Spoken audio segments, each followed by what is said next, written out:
everyone welcome to Sky World. U.S. Secretary of State Antony Blinken is due to meet with top Chinese diplomat Wang Yi on Thursday, the latest in a series of increased high-level interactions between Washington and Beijing.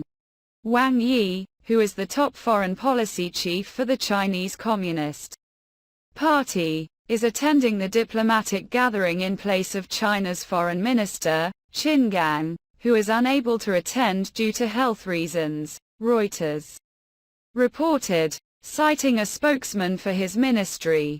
Their meeting on the sidelines of the ASEAN Foreign Ministers Meeting in Jakarta comes less than a month after the two met in Beijing, holding what the top U.S. diplomat called a candid and constructive conversation.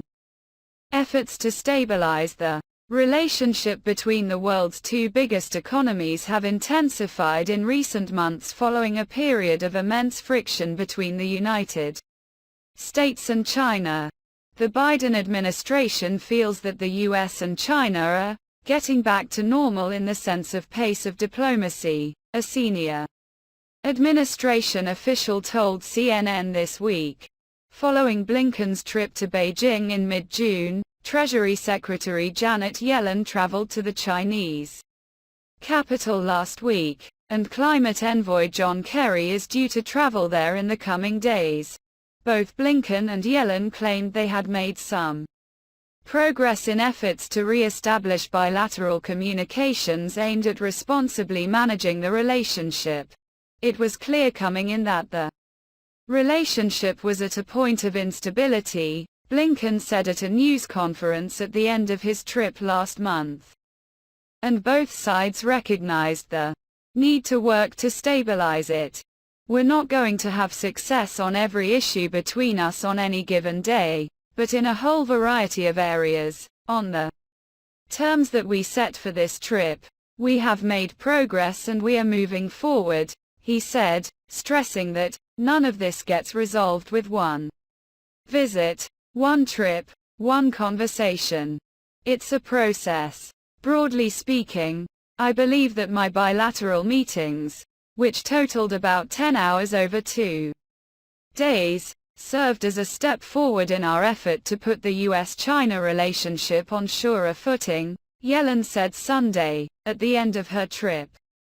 Even where we don't see eye to eye, I believe there is clear value in the frank and in-depth discussions we had on the opportunities and challenges in our relationship, and the better understanding it gave us of each country's actions and intentions, she said.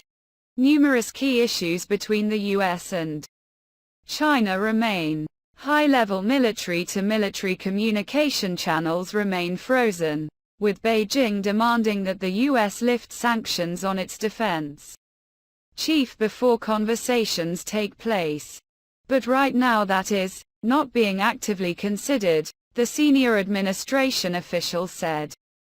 Even if that issue were to be removed, they've got another long list of reasons that they can't meet, or cooperate or coordinate or have working level contact. So I don't see that as something on the horizon, the official said.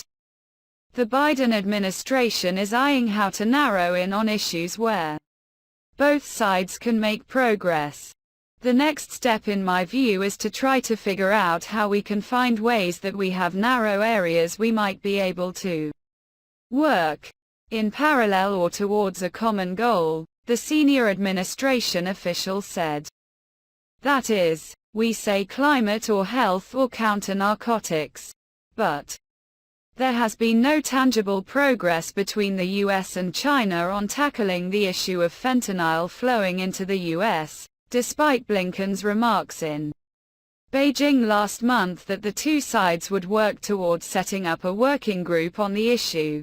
Many of the precursor chemicals used to manufacture fentanyl come from China.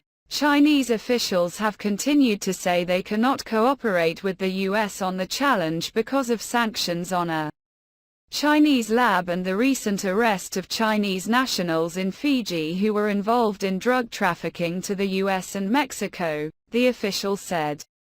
There are other thorny issues between the two countries. Just this week, Microsoft announced it had discovered that China-based hackers had breached email accounts at 24 organizations, including some U.S. government agencies, in an apparent spying campaign aimed at acquiring sensitive information. State Department spokesperson Matthew Miller said Wednesday that the agency detected the anomalous activity last month but wouldn't say if it was before or after Blinken's trip to China. Miller said that the U.S. government had not made a public attribution for who was responsible for the breach, but it has noted Microsoft's attribution to China.